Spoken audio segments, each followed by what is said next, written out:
Ace is the place with the helpful hardware, folks. This Thanksgiving, think outside the oven and get Thanks Grilling with Ace. Get a new grill and choose from top brands like Traeger, Weber, and Big Green Egg to add even more flavor to your Thanksgiving turkey, side dishes, and desserts. Plus, right now, get free assembly and delivery on all grills and accessories $3.99 and up. For the best help on the best grills, stop by your local Ace and get Thanks Grilling. Ace Rewards members only through December 24th. See participating stores for scheduling or exclusions.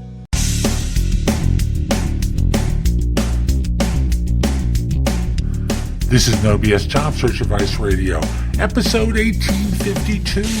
I'm your host, Jeff Altman, the Big Game Hunter, and welcome to Saturday. I'd like to spend some time daily talking with you about your career, job search, and such. And today's show is one I've pulled from my archives from my other show, Job Search Radio, which I discontinued in 2019. I say March, April, somewhere along those lines. And I think it's still the number 2 show in Apple Podcasts for job search with more than 800 episodes. This show is an interview I did with Aaron Walker from The View from the Top. And he tells a heartbreaking story to start off the interview that just cut me to the quick. And it talks about fear. He's a man from Tennessee. You'll recognize that in his accent. He's terrific. Hope you find this helpful. Give it a little bit of time to listen to. I know I'm going to have more interviews coming up in the next few weeks. And with that, let's get going. So my guest on this show is Aaron Walker, president of View from the Top, a terrific coaching organization that's helped people all over the world. Aaron, welcome to Job Search Radio. Great to have you on board. Thanks, Jeff, man. I appreciate you having me on today. What a pleasure. Thank you. It's very kind of you, sir. So fear is something that grips many people. It hurts. I'll speak about myself. Fear has put me in positions way too often in my life where I haven't made smart decisions out of fear of the impact. Is that what you see for most folks? Or is it just the numbness of life and how people are affected by stuff that causes that crippling debilitation? Yeah. Let me just ask you this, Jeff. What are you afraid of? Like when you say I'm afraid, is it public perception? Is it failure? What are you afraid of? I'll give you an example for myself. I'm a guy who's been in headhunting for a long time. And when you work in employment, as I have, for as long as I have, you often work for or in situations where, frankly, your income is contingent upon whether or not someone performs as they say they're going to perform, an owner behaves as they should behave. You deal with a lot of people with limited integrity. Yeah. Unfortunately. Here's what you're afraid of. You have no control over. You're afraid of something you don't have any control over whatsoever. When I was young, my mom used to say can't, couldn't do it, and could did it all. And as I grew older, I adopted that as my lifelong mantra. It's like I may not be able to do something, but she's going to insist that I at least try. And what I later adopted in life was fearing missing an opportunity more than I fear failure. Because people are afraid that if they do something and it's not successful, their peers or colleagues or family members are going to be talking about them. And I call it the 18-35-60 rule. When you're 18, everybody's talking about you. When you're 35, you just don't care anymore. And when you get 60, you find out they weren't talking about you to begin with. Yet it paralyzes everything that we do, right? We're afraid that we're not going to succeed. Carol Dweck wrote a great book called Mindset.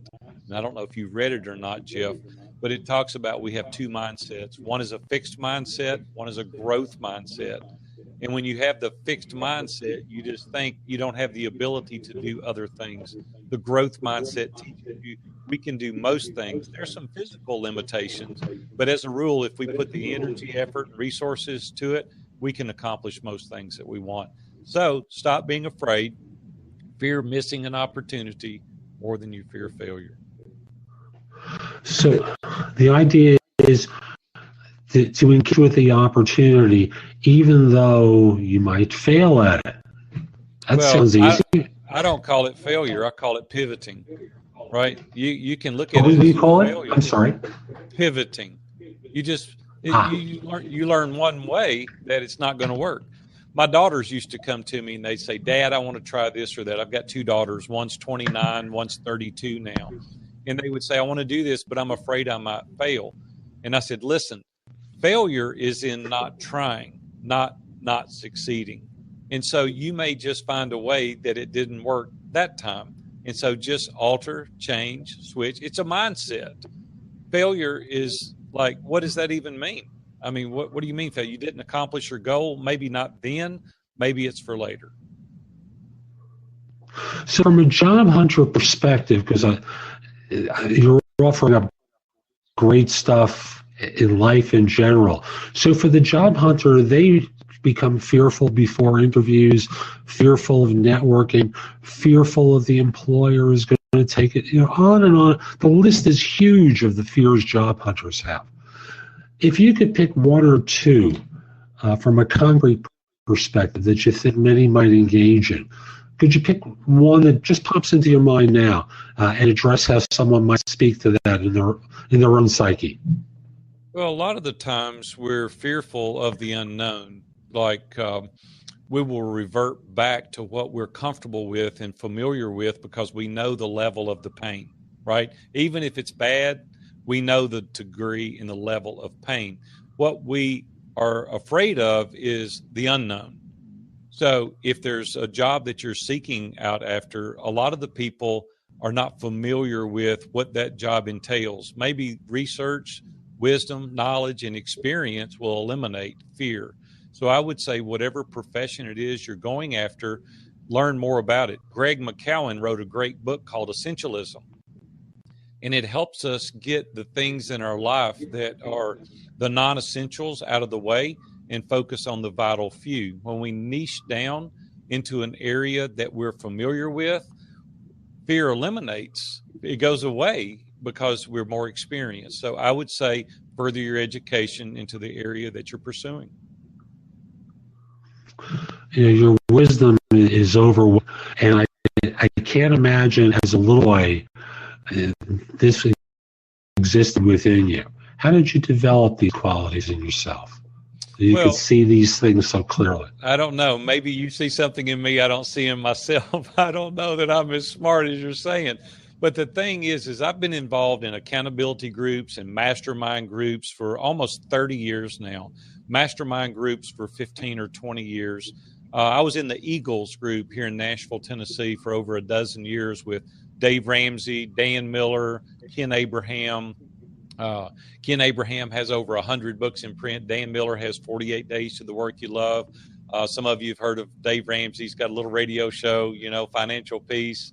I think he's on 800 radio stations now, got about 8 million listeners a day. But he didn't when we started 20 years ago, right? He gave me advertising in one of my businesses to try him.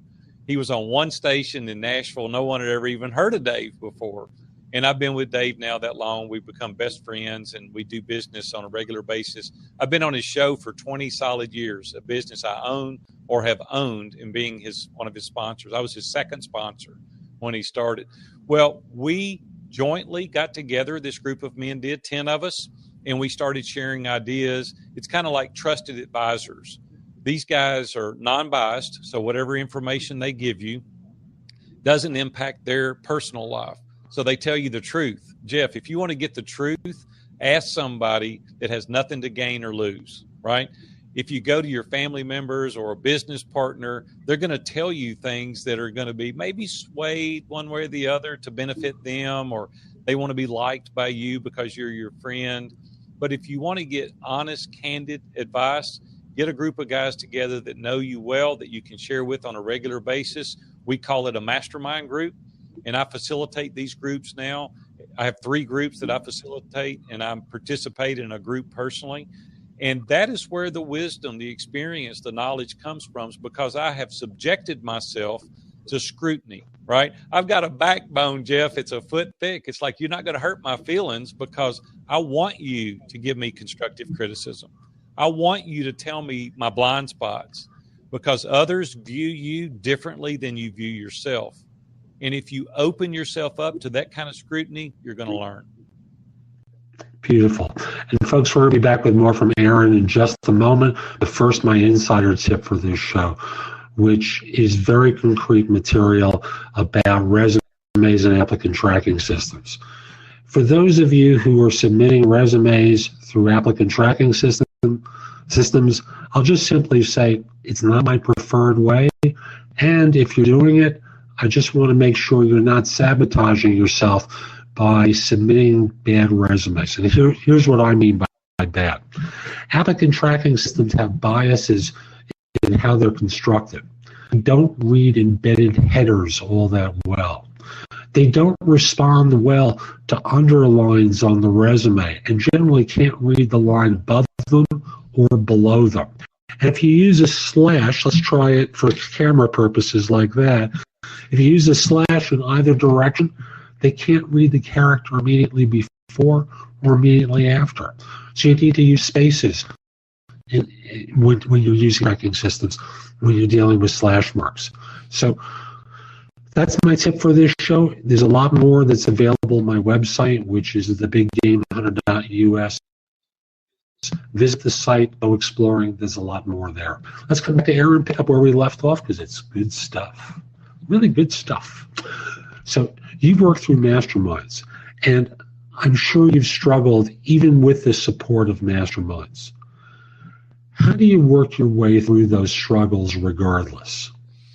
You know, when I was in school, I started really early. When I was 15 years old, I decided I wanted to go into the pawn shop business and make it a career, because I started there at 13 years old. At 15 years old, decided I wanted to be in it.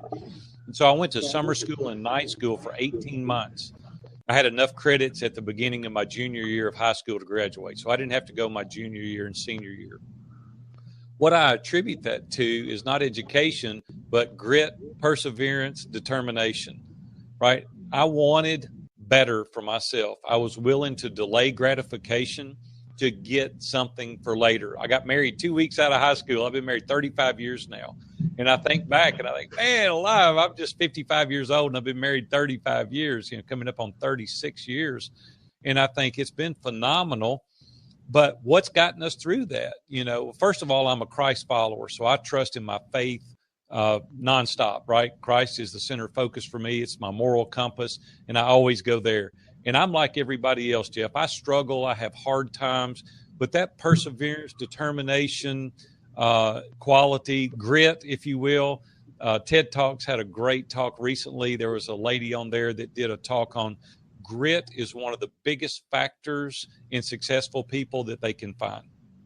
It's the can't, couldn't, I saw that interview. could mentality. It's like, I can do this. My wife uses it against me now. She'll come up and she'll say, I'm not sure you can do this. And I'm like, Robin, why do you do that to me? You know that kills me. Now I got to do it. So it's that grit and perseverance. It's hard work, Jeff. A lot of people don't want to go through the mundaneness that they have to go through in order to succeed long term. And I'm willing to be consistent even when the fruit is not showing up, because you throw enough seed out, something's going to grow. And then once it starts growing, you water it more. You do more of the 20%, and then you become more successful as a result of it. But it's consistency. It's doing the mundane things on a regular basis. And you've been challenged in life. You've had some tough circumstances along the way. You shared with me before we started the show about a particular adversity. Well, it was harder for someone else than for you, but still you were affected by circumstances that presented themselves to you. You willing to open up about that? Yeah, I'll be happy to. Here's the thing. We all have trials, tribulations, and struggles. What we can't control is things that happen to us in our life. What we can control is the way we respond. And I always want to be the guy that my glass is half full, not half empty. And so this was tough, though, because August 1st, 2001, I was headed to the office. I had already had multiple businesses. I had sold out to a Fortune 500 company when I was 27 years old. I didn't have to work any longer. I went back, started another company, built it 4 times the size it was over a 10-year period. Things were good, right? I'd had a lot of success financially. My life was good. But August 1st, 2001, I'm headed to the office, and a pedestrian was crossing the street to catch a bus. He didn't look my way. I ran into him, and unfortunately, he died 3 days later in Vanderbilt Trauma Unit here in Nashville.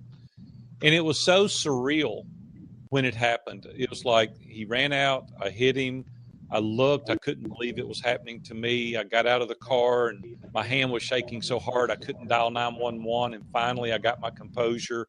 I held the phone in my hand. I braced my other hand on it. I dialed 911. Cars were stopping everywhere, running to this guy's aid. And I'm thinking, God, please, no, this is really not happening to me. I couldn't even fathom what was going on. Finally, hours later, the police got through. They came and got the guy and took him to Vanderbilt. And I went to my office. My wife was out of town with my 2 daughters. She was on a mission trip in Florida. And I called her, told her what happened. Of course, they came home, and then my pastor came, friends of mine came and consoled me. And, you know, we worked through it.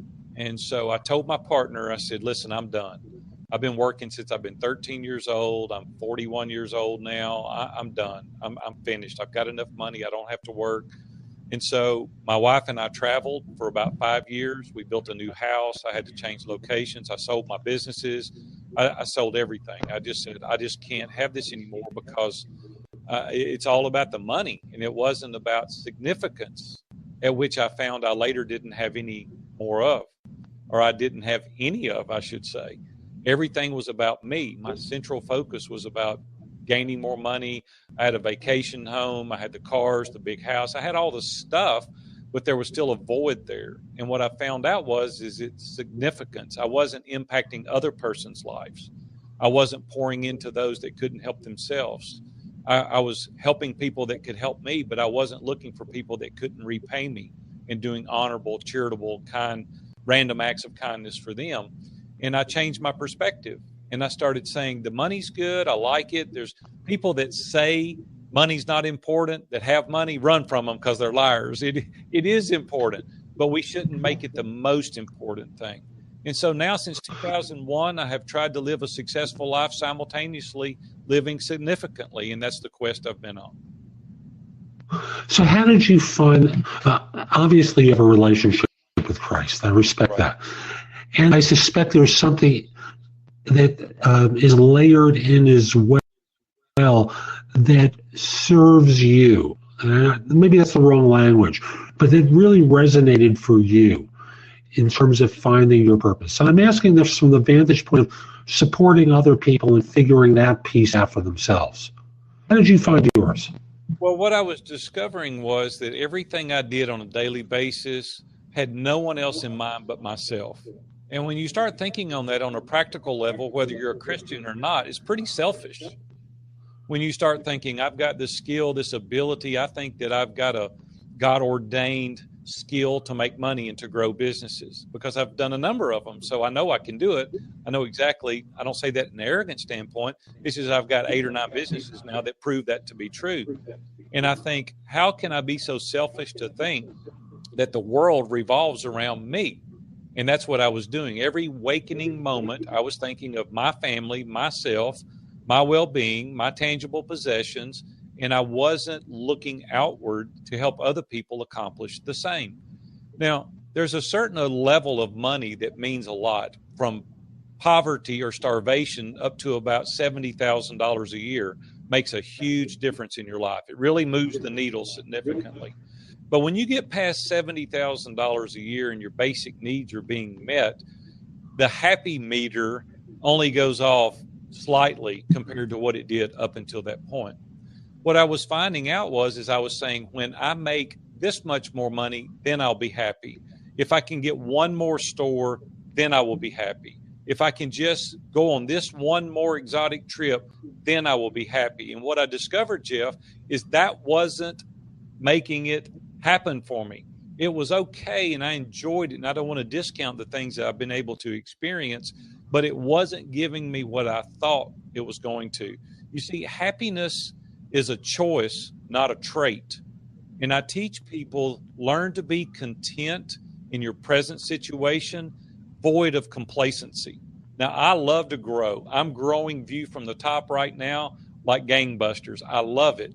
But my why is different. It's not so I can get another this or that. It's not so that I'll be happier, because I elect today to be happy in my present situation. And people say, well, I guess, Aaron, if I had your money, I would be happy too. And I say, no, that's not true, because money magnifies what's in the heart. It doesn't change it. And if you're not doing things right now that cause other people the ability to be successful, and you're not doing random acts of kindness on a percentage basis of what you presently make, you wouldn't do it if you made more money. And so it's merely an evaluation of your personal heart to see what's there and what's causing you to do the random acts of kindness or the things that will bring other people joy besides yourself. And when you went looking for that sense of purpose and mission for yourself, did it immediately just come to you? Did you have to work at it? No. Did you engage in a process to identify it? Yeah, no, it's something that you have to go. It's an ongoing challenge. It's not something that stays with you constantly. It's hard work, as I said earlier. I'll tell you a funny little story. I live in Nashville, Tennessee.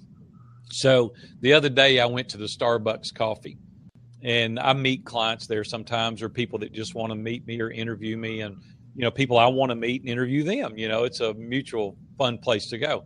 So I get there. It's about 7:00 in the morning. There's this lady that's 2 persons ahead of the guy in front of me, and she's asking 4 million questions about every coffee they have. And I'm thinking, Lord, lady, this is Starbucks. How many questions can you ask about coffee? And I'm praying, let her please order something. I got to have some coffee. And my attitude was terrible. I mean, seriously, my attitude, I had become mad at this lady I'd never met. Finally, she ordered some coffee. She went on. Well, the guy in front of me ordered his. And I'm thinking, I've got to change my attitude right now. It's going to ruin my whole morning. So I told the cashier, hey, give this guy whatever he wants. It's on me. And the guy turned and looked at me and he goes, what? And I said, yeah, it's on me. He goes, why? And I said, I want to. He goes, why do you want to? I said, I want to bless you. He goes, why? I said, I'm going to be honest with you. That lady in front of you, I was ready to kill her. I said, she's getting on my nerves so bad. I'm getting ill. And I've got to do something nice, quick, to change my attitude. And I've chosen to bless you. Well, let me tell you what happened. The next 15 minutes were awesome, because he said, do you do this often? I said, quite honestly, I do. I do it often. I love to do it. Little random acts of kindness. It's not about them. It's about keeping me in a continuous state of generosity. He said, I'm going to start doing that. I love that. He said, I've not thought about it, but I love it. It cost me, $5 or whatever it was. So he left. A couple of days later, I go back in Starbucks. I'm in a great mood. Nothing's wrong. But I turned to the guy behind me and I said, hey, get whatever you want. It's on me. And he said, why? I said, I want to bless you. He goes, why? I said, because today's going to be a great day and I want to do it for you. Jeff, here's what's so cool. He thanks me and I leave. As I'm walking out the door, he tells the cashier, hey, get these 3 guys behind me. I'm getting all of them. And I'm thinking, how cool is that? You see, it's little things that we do that have a trickle effect. Well, that's the life I want to live now. I want to be successful. I love making money. I want to make more money, but it's things that we can do with it now. We used to give scholarships to 8th graders, and it gave them hope to further their education. We followed those kids for years, and we found out that kids that had no hope prior to the education opportunity that we gave them, they went on to be officers in the military. They went on to be nurses at some of the leading hospitals. You can change people's lives for a little bit of money. If you can't do it with money, do it with random acts of kindness and generosity with your time. Call people and say, I'm coming to your house for 2 hours. It changes who we are, right? And that's the reason that we got to do it intentionally every day. Some days I don't want to do that. I don't even feel like doing it. And I make myself do it because it changes me. And one of the things I'm picking up about you is the spirit of play that I think it's demoralized out of a lot of people as they become cogs in a machine, to use stereotypic language. Am I picking up on that correctly or not? Oh, absolutely. You got to have fun. If you're not having fun, what's the purpose? I mean, what's the point in doing it? You want to bring, relationships are about what we bring, not what we take. And you always want to be the guy in the room that's going to bring effort, energy, life. You don't want to suck the life out of the room. You don't want to be the guy that only calls people when they need something. You want to be the guy that calls and empowers people, picks them up, encourages them. You want to be the breath of fresh air. Don't even call people when you just need it. Bring in, Jeff, how's it going, man? Anything I can do for you? And when I hang up, you go, he really was interested in me. It wasn't about what he could get. That's what life is about. It's about building relationships that matter. Now, the reciprocity that comes out of that, people want to do business with you. They want to be around you because you bring energy, right? You bring purpose, you bring meaning, you bring laughter. We can do that at whatever stage we're in. I don't care what service industry you're in. I don't care what widget you're selling. Anybody can bring. Attitude is the only thing, the only thing that we control 100%, right? We don't control anything else but our attitude. And I want to have a good one. View from the top. Tell me about View from the Top. Yeah, I'm a life and business coach. I wasn't even going to do this, Jeff. I'm going to be totally transparent with you. When I retired at 50 years old after my ever how many businesses, I said, I'm through. Dave Ramsey and Dan Miller said, you can't quit coaching. I said, quit coaching? He said, you've been coaching for years, but you need to get paid for it. I said, I'm not coaching anybody. I'm tired. I'm done. Dan Miller said, come to Innovate. Dave Ramsey said, come to Entree Leadership Mastery Series. It'll be a gift from me to you. Jeff, don't tell anybody that. That was a $10,000 gift. Maybe I wasn't supposed to tell that, but he gave it to me. So I loved it. I started talking to these guys and started telling them about my 37 years of business experience. And Robin and I have been married 35 years. I started giving little tips and pointers. Well, guys started calling me, and they started hiring me to be their coach and help them. Now we got guys that have doubled their revenue in 18 months. We've got guys that have paid off their house. We've got guys that have paid off their business. We're sharing on Iron Sharpens Iron mastermind groups that I facilitate. We got what's called the community. For $37, you can join that and get with guys that run $600 million companies and guys that are just starting their business. It's very diverse. We have people all over the world joining the community. It's $37 to join the community. I teach for 1 hour every Wednesday in an open live webinar, just like we're doing this blab. You can interact. You can ask questions. You can get resources, accountability. It's the best deal going, as far as I'm concerned, $37. And so other guys want to engage one-on-one. Other guys want to get in mastermind groups where they meet with the same 10 guys every week, and we hold each other accountable. We share our goals, our dreams. And listen, you're not going to come to a group and tell what you want to get accomplished and not do it, right? You want to save face. And when you do what you say you're going to do, it brings resources. It brings revenue. It brings a sense of accomplishment. And we just do that. I've been doing this for 2 decades. I've been in these groups to where iron sharpens iron, as one man sharpens another, as iron sharpens iron. And so that's what we do in a Zoom video conference room. We do it every week for an hour. That's what View from the Top is. And I'm just an encourager. I'm a helper. I aid people to grow their businesses and their personal life.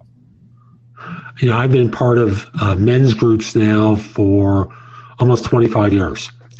And the accountability that comes from working with individuals, playing with them as well, and all focused on supporting one another to being the men or women, in my case it's a men's group, so being the men that we've always wanted to be in life, right, has helped catapult each of us in so many different ways in our businesses, in our life, in our spiritual perspectives as well. It's absolutely wonderful. I get it clear. We're coming up on the end of time with one another. I want to be respectful of yours. So are there any last gifts of advice that you'd like to offer as part of this show? Yeah, I appreciate that. What I would like to do, if it's okay with you, I've created a landing page for your listeners, and it's called View from the Top, VIEW from the top, viewfromthetop.com /Job Search Radio, all in lowercase letters. If you'll go to that site, there's 3 documents I use every day, and I've taken the price off. I'm not selling them to you. I want to give it to you. It's a gift from me. One is a personal assessment. You look at yourself, talk about your identity, your needs, your values, your faith, your relationships, your career. It really does a deep dive on yourself. Just answer the questions. It's just a thought-provoking document. The second one is, what do I want? See, Jeff, we've got to determine in our personal lives what we want before we can create the roadmap. The third one is steps to a productive day. It's kind of a to-do list on steroids I've created. It's a 3-page document. It helps work you through your everyday so that you can be more productive in your life. So I'm going to give those to you, viewfromthetop.com/JobSearch.Radio. Just go there. I've made them for free. Download them, and I hope it's instrumental in helping your listeners. You can contact me at Aaron, Aaron, at viewfromthetop.com. That's today's show. I hope you found it helpful. And if you did, here are a few more ways to get information and advice from me. First of all, visit my website, which is thebiggamehunter.us. Go to the blog. There's a lot there to help you with your job search, hiring more effectively, managing and leading in workplace-related issues. In addition, if you're interested in my coaching you, there's a button there that says schedule. Schedule time for a free discovery call or schedule yourself in for coaching. Obviously, I'm going to charge for that, but I can help you with interview preparation, leadership coaching, salary negotiation advice, making a good decision between different offers, anything related to improving yourself in the workplace, I can coach you about. If you have questions for me, you can schedule 15 minutes with me at thebiggamehunter.us/live, or a less expensive way is at thebiggamehunter.us/video answers, where you leave a message for me and I'll respond with a 3 to 5 minute video.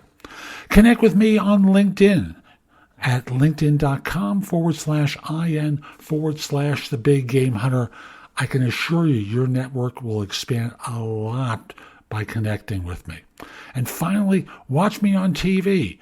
Download the JobSearch TV app for Fire TV, Fire Stick, Apple TV, Roku, like 90 different manufacturers.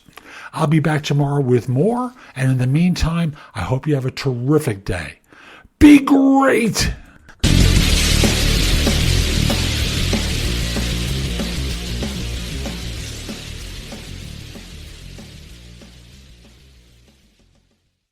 Ace is the place with the helpful hardware, folks. This Thanksgiving, think outside the oven and get thanks grilling with Ace.